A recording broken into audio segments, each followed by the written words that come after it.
The first step in getting started writing programs in Visual Basic is by designing our program's appearance.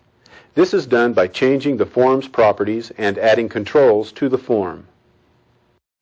The form, as well as its controls, contain a number of properties that can be used to control size, placement, appearance at runtime, and many other aspects of how they work. Let's get started by changing some of the form's properties. Because the form is the only part of our program at this time, it is already selected in the Properties window. By changing the properties for the form, we can change how our application will initially appear when it is run. For example, let's double-click the Caption property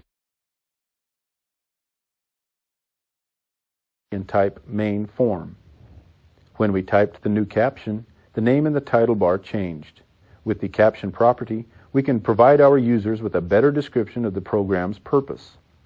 Another useful property of the form is its border style property, located directly above the Caption property. By changing the border style, we can limit the abilities of the form when it is displayed.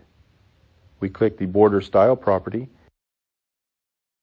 and in the Property Value pane, we click the down arrow and see we have 6 different options from which we can choose. The first option, None, will give us a form that has no border at all. This would be useful if we wanted to create a splash screen like the one we see when Visual Basic starts. The border style we are currently using is Sizable. The option will place the Minimize and Maximize buttons in the corner with the Close button. Another useful option is the number 3 option of Fixed Dialog. This will create for us a form that cannot be resized, like a dialog box or a message box.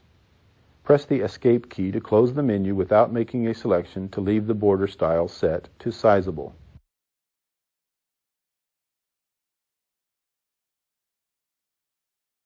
The final form property we want to learn about is the Window State property. We scroll to the bottom of the property list to locate the Window State property. This property will allow us to decide how the form will initially appear on the screen. The setting we are currently using is the normal setting. Using this setting, we'll display the form in the same size in which it was created. We click the drop-down arrow in the Property Value pane and see the other 2 choices for this property, Minimized and Maximized. Both of these options will cause the window to appear as if the user had pressed their respective buttons on the title bar. If we select Minimized, the form will not appear on the screen, only in the taskbar. If we select Maximized, the form will fill the screen. Depending on the type of program we are developing, these different options can be very useful. Press the Escape key to close the menu without making a selection.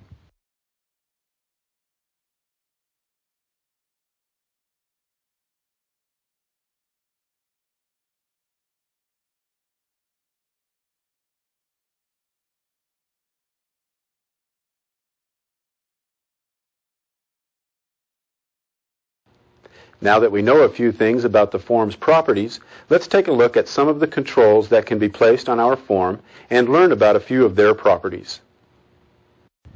We'll start by selecting one of the most used controls from the Visual Basic toolbox, the Command button. As we study the Visual Basic toolbox, we recognize many of the controls shown here as pieces of other Windows programs. One of the most common Windows elements is the Command button.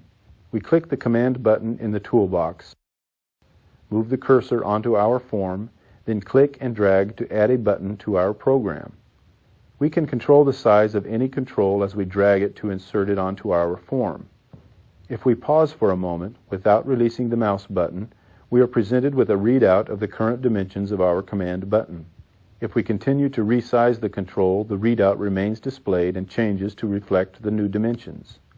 We also notice that the cursor's movement is snapped to each grid position as we move.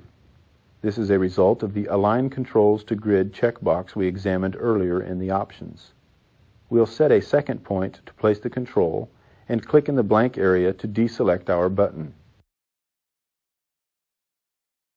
Since this button is larger than we would want most buttons to be, we click on it and notice its selection handles appear around the edges. Any control can be resized by using these handles. One quick way to add items to our form in their default size is to double-click their icon in the toolbox. To see this, we double-click the Command button icon, and a new button appears at the center of our form at the standard button size.